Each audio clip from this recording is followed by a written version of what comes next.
A few years back, I read this review in The Guardian about Marilynne Robinson's book Gilead. It's a book that I loved, and the review's stuck in my mind ever since. The reviewer Alex Clark said that Gilead is a novel that forces you to read at its pace, slowly and increasingly appreciatively. I love that idea, the book that teaches you how to read it. And it most recently came to mind when I started Charlotte Wood's latest novel, Yard Devotional. I took it on a lunch break from work, one of those steal 5 minutes of reading time in the middle of a busy day kind of things. I thought I could just sneakily dip in and have a quick taste. And I couldn't. I realised it wasn't going to let me. This was not a book to rush through. Instead, it took me by the hand and gently guided me to the Monaro Plain in southern New South Wales, into the old convent where the book is set, to sit on a rock and look out and take my time. I'm Michael Williams, and this is Read This, a show about the books we love and the stories behind them.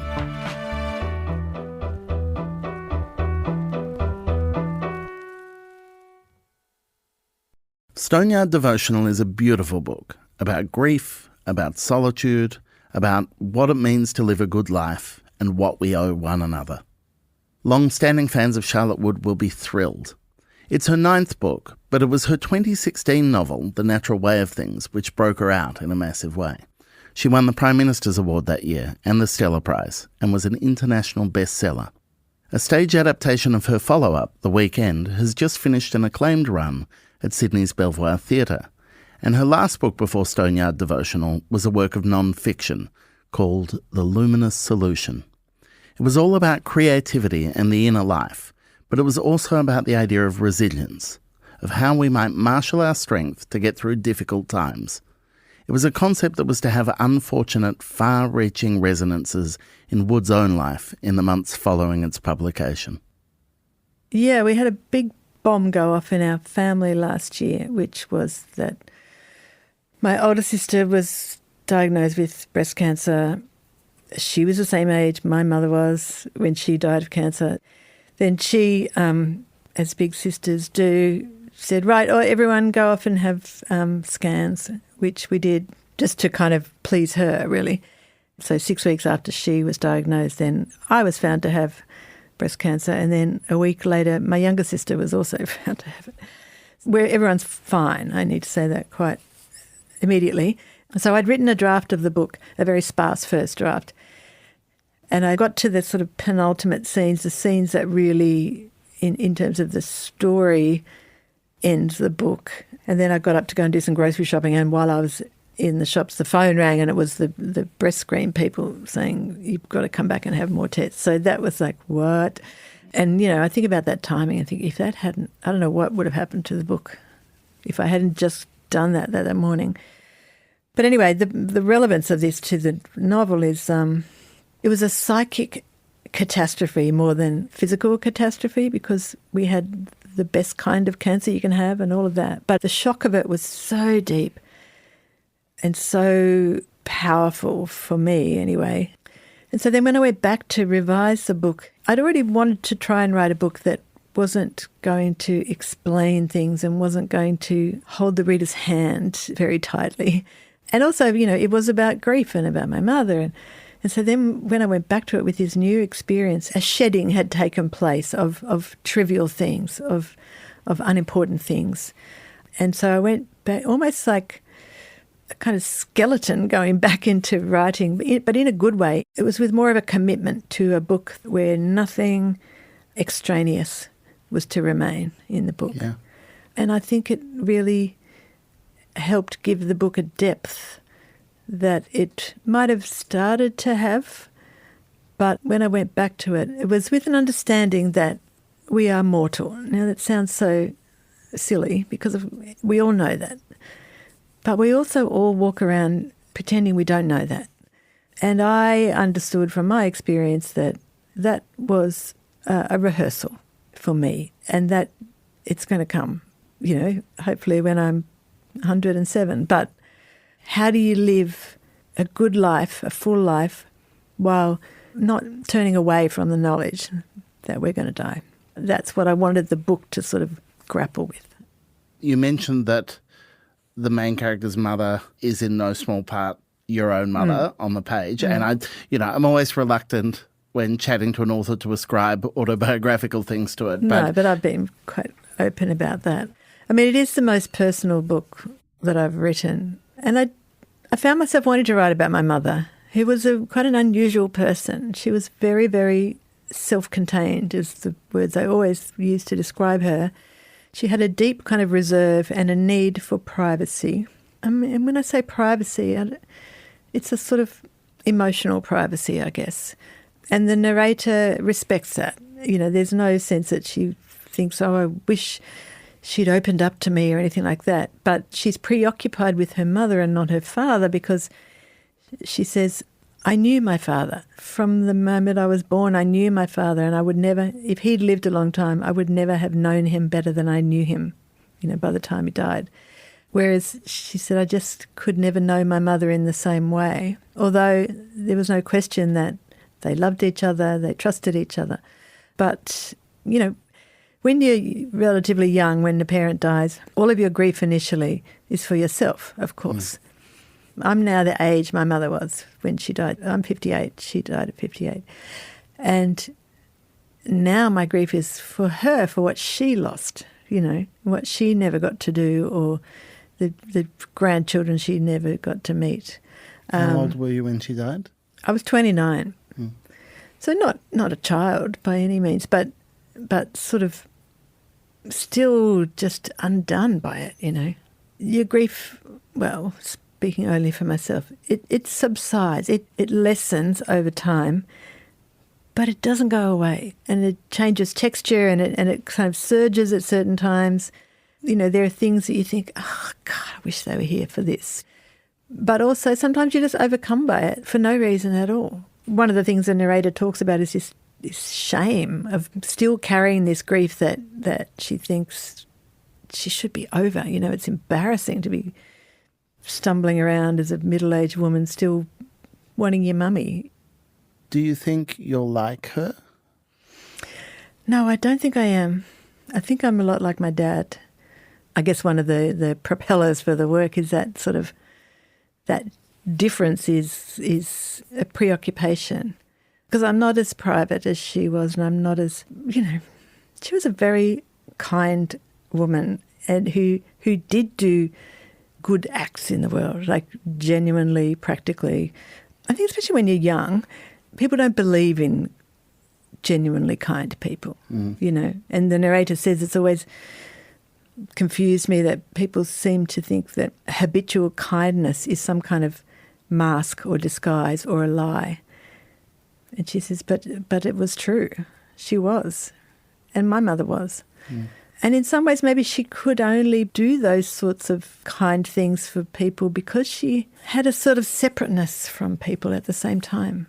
One of the wonderfully evocative things in this is you're writing about country that is where you came from and the place of your childhood. And I'm so interested in what that process was of creative and imaginative pilgrimage back home. Yeah, it's funny because it didn't involve a physical pilgrimage back home for quite some time, but I knew I wanted to write about that landscape of the Monero in southern New South Wales, where I grew up. And it is a very austere landscape. I can't remember which poet it was who called it the lunar landscape, but it is, treeless plain with these patches of enormous stony boulders, and the light on those very shallow sort of plains at certain times of the day is just unbelievably beautiful. And it's something very physical for me about that landscape. It's whenever I sort of talk about it, I start gesturing at my gut or my solar plexus. It does feel like an umbilical connection to that place. And, of course, a lot of the book is about the narrator's mother, which is about my mother. So when the narrator goes back to this place, it's almost like she goes there out of an animal instinct, not out of any kind of rational decision-making process. And I guess my feelings about that landscape are quite sort of primitive and animal, well, instinctive rather than intellectual. That instinctive thing comes through with your narrator, but there is also the magic of the place it holds for her imaginatively. There's a sequence where she's driving and she's rattling off the names of towns like a half-remembered mantra. I think we've all done that when on a road trip that we've done many times, is that place names and the names of things take us immediately back to that space. Yeah, they're beautifully rhythmic names. And she says they come back into her body, not just into her mind. And they're kind of like, I think she says like beads on a rosary, or like naming the parts of my own body. And certainly I had that experience going back. I think it's about the place where you were a small child just has a hold over you at a kind of cellular level in some way that other places don't, I think. One of the tensions of the book is that your character goes back there, as you say, instinctively to escape, and for solitude, for isolation as escape. But she does so to a place where she's crowded in on all sides by association. It seems to me someone who genuinely wants to escape and go somewhere solitary goes away from the places where they have history. Yes. She says somewhere that maybe in another language there's a word for the particular kind of despair that I had at that time. It was a need to go somewhere that I had never been, but that was nevertheless my home in some way.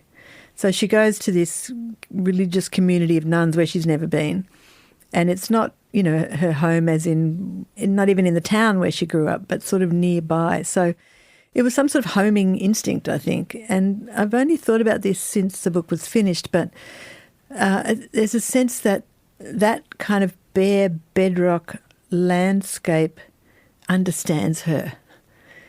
And that's what takes her back there. It's like her kind of psychic state is in a similarly stripped back. It sort of aligns tonally with the actual physical world. It's so important to Yard Devotional. Your main character, like you, is not a person of faith, but like you, draws some solace from being around some of those rituals and finds it a respite from the modern life that she's trying to escape. Yeah, she sort of comes to this place after some deep psychic crisis that is to do partly with her work as an environmental activist and other kind of unexplained things, really. But she's sort of comforted a little, but also always ambivalent about being there. She doesn't get to a point where she thinks, this is where I belong. Mainly she's thinking, God, I can't believe I'm still here, because of all these reasons why I should not be here. I don't believe in God. I don't even know what prayer is. I will never understand what that means. And also, what am I doing being a part of this organisation, which is so appalling in so many ways? And yet there are moments of deep peace that she has only had there, really. And there is something about the rhythm of the day. And, for someone in a deep sort of crisis, just going somewhere where you don't have to make any decisions. But at the same time, she's always grappling with this tension between two sort of mantras that she keeps coming back to. The first one is action is the antidote to despair. And the other one is first do no harm. And she's always believed, as I have always believed, that action is the antidote to despair. And then after a certain time, you look at all that action that you've tried to take and think, what has it done? I think that sense of futility is really overwhelming. And then she comes across these women who are, they may be seen to not be doing any good in the world, but they're not doing any harm. They're not proselytising, they're not trying to convert anyone, they're not harassing anyone, they're not going anywhere, they're not using any resources, really. And it's sort of a hubris comeuppance for her to think, I've always kind of despised people like this. And yet now here I am because the other alternatives have failed.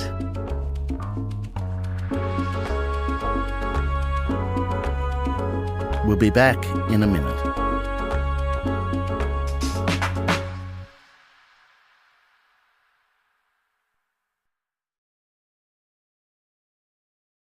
the idea of action being the antidote to despair, for you, for your career, that action has taken the form of creation. It's taken the form of making and leaving the world palpably, discernibly better for the thing that you've made. That creative practice seems to me to be at the heart for you. You don't give that same comfort to your character in this book. No. I mean, I feel like my creative practice has a palpable benefit for me. I would never presume to think it had any benefit for anyone else beyond that. I mean, of course, I love it when people are affected by my work or whatever, but I don't see that as helping make the world a better place, to be honest. I do feel that art is a place to turn when everything is in such dire states. Then sometimes the stillness of art actually is what can sort of calm me. And I guess I'm talking about visual art as well as literature. There is something enduring about art. I mean, I would turn to art over a church any day. But as for, contributing to the greater good, I would never suggest that my art has contributed. That's what the podcast interviewer's role is to, well, you don't have to claim that for presume yourself. away then. I'll presume. But no, I'm glad you make that distinction that you can receive that benefit from art. I really believe this in an almost religious way, that making something delivers serious benefit to the maker. And it might be making a cake, it might be making a garden. But the act of making, it does good, and I don't know about in some sort of metaphysical way of whether putting something good into the world has any benefit beyond the actual thing itself. The question that Yard Devotional asks, I think in really interesting ways, is what we owe to one another. And I think if we're not having that conversation, then we're the poorer for it. Again, not trying to make great claims for the outcome of it, but we have to have these things we make that allow us to ask those questions, I think. Well, writing is asking questions. I mean, when I write fiction, it's usually to do with some question that I have about how to be, and clearly an obsession of mine that I never kind of realise until it's done. It's like, oh, there it is again, this idea of how to live with other people that you haven't chosen to live with. The natural way of things, girls were all incarcerated together. The women in the weekend did choose to be together, but they sort of almost were there by duty more than anything else. And this one, she's there having to live a life that is quite restrictive, but the thing that really drives her nuts is the other people. It's very relatable. I mean, that's the main crisis ever. There's other people. It always has well been. And truly. But we have to figure out ways to live with each other with some kind of... I mean, I don't want to sound like I have any answers to this, because I absolutely don't, and the book doesn't. But it's an exploration of forgiveness and what it means and who gets to forgive and when is it too late to forgive or be forgiven. I'm really interested in thinking about those things myself, and I don't usually come to any conclusions, but that propels the making of the book, I guess. One of the questions in the book is, on the one hand, choosing not to engage, choosing solitude and choosing to escape is an utterly valid set of choices, but against a backdrop of climate catastrophe, of society going to hell in a handbasket at a disturbingly rapid rate, opting out suddenly seems counter to the idea of being good. Back to that question of what we owe one another. Yeah. Do we owe one another engagement? Yes, I think we do, but I suppose the struggle is always engagement of what kind. Like someone asked me yesterday, how much I engage with the news, with current affairs. And I said, not very much, by choice, because it sends me crazy. And, you go into that kind of paralysis. If I watched 4 news bulletins a day about what's happening in the world right now, would that lead me to take any more action to do something No, it would not. But so, I think a certain level of awareness is essential for a kind of moral life. But then what do you do with that? How do you engage? That's the thorny question. And, getting online and screaming at other people on social media is not. It's no kind of answer. No, it isn't. But sometimes that feels like action, you know? Sometimes the greatest act of support you can offer is to shut up. And, restraint is not something we think about very much as a way of being an ethical person, of behaving ethically. But I think it's kind of underrated. You say in many ways it's your most personal book, which is hardly surprising given the year you've had. Is this the new way of things for you? Like, for the foreseeable future, is your relationship with your own creativity, your own storytelling irreparably changed? I hope so. Look, every book changes you. I feel like I have matured as a writer with this book particularly. The Natural Way of Things did teach me a lot, and the big thing it taught me was that a book will show you how to write it if you pay attention and if you don't fight it, And I fought it for a long time, and then I find with that book I had to surrender to the fact that it was this dark and harrowing story. And I think I've gradually since then become more interested in writing much more instinctively. One of the people I thought about as I was writing Yard Devotional was Joan, a writer I absolutely adore and admire.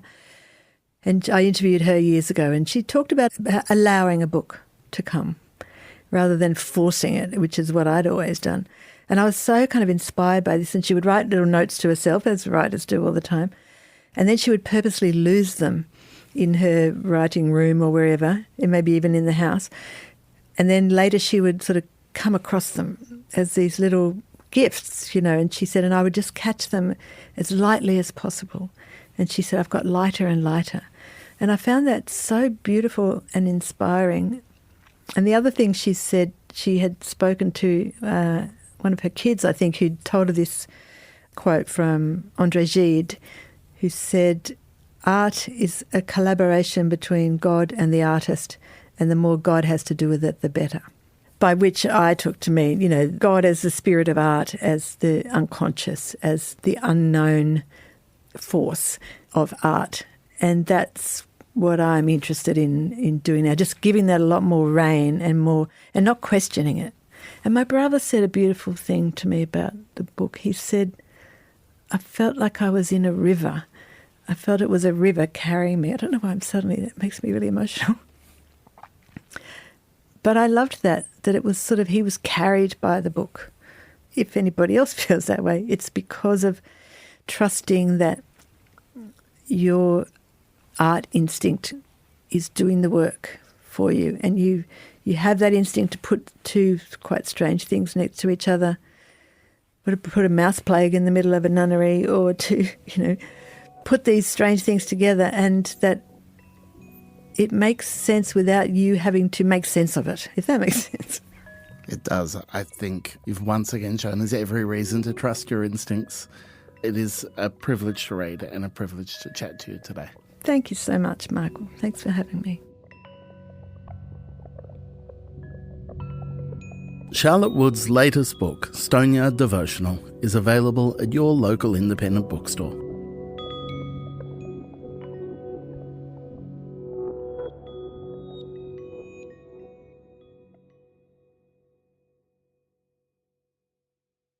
Before we go, I wanted to tell you what I've been reading this week. The Wren is Irish writer Anne Enright at her savage best. It's the story of an unhappy family, but more than that, it's a portrait of a particular type of smug, self-satisfied literary great and the wreckage they leave behind. So good. And if you're a Read This aficionado, you don't need me to tell you this, but don't walk to your nearest independent bookshop for the new Tony Birch novel. It's called Women and Children. Way back in episode 3, Tony generously shared his memories of his grandmother Alma with us, and the generations of women in Tony's life are indelibly a factor in this gorgeous new book. Read it, then go back and listen to his episode all over again. You can find these books and all the others we mentioned at your favourite independent bookstore.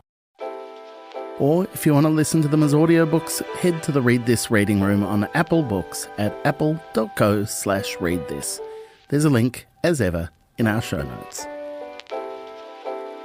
That's it for this week's show. If you enjoyed it, please share it widely and rate and review us wherever you listen to your podcasts. It helps us a lot. Read This is produced and edited by Clara Ames, mixing and original compositions by Zoltan Fetcher. Thanks for listening. See you next week.